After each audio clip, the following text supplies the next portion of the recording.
And sharing my faith, it always felt like a failure. And it just didn't make sense that talking about such good news should feel so bad. There had to be a better way to love my neighbor than insisting they hear the good news whether they wanted to hear it or not. So here's what happened. I decided to make a complete shift.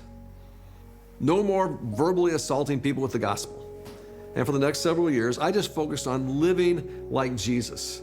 And I waited for people to come to me with their spiritual questions. And I got a few, and I helped those people. But the truth is, it was only because I was their pastor.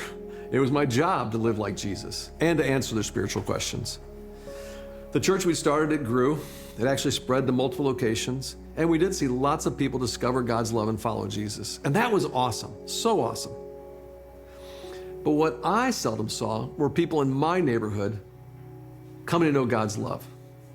I seldom had spiritual conversation with people, who lived where I lived or hung out where I hung out. And I knew something was wrong. Now, maybe you feel that way too. Or maybe you feel like you've lost your passion for evangelism in the grind of programs and doing ministry. Now, you probably haven't attempted as many awkward approaches as I have. But research shows that lots of us right now are frustrated and confused about how to love people in a way that includes sharing the good news of Jesus.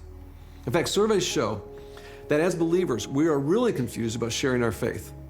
When practicing Christians were asked if part of their faith means being a witness for Jesus, 96% said yes.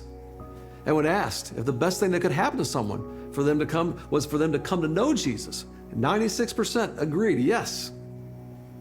However, 46% also believe that it's wrong to share one's personal belief with someone of a different faith. 46%. That's almost half said it was wrong. Huh? So you got 96% that say we should be a witness and that becoming a Christian is the best thing that could ever happen to someone. But 46% say it's wrong to share your personal beliefs.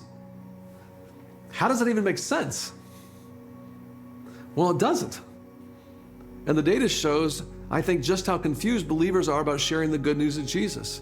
And I think maybe the inner conversation, I'm just guessing, I think the inner conversation might go something like this, like, okay, my faith has made a huge difference for me, and I know it could help others. Jesus tells us good news, and I should share it.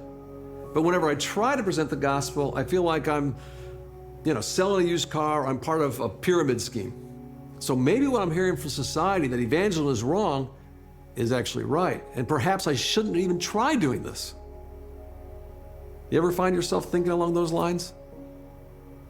I'm telling you, even if you don't, I guarantee the people in your church or your ministry do.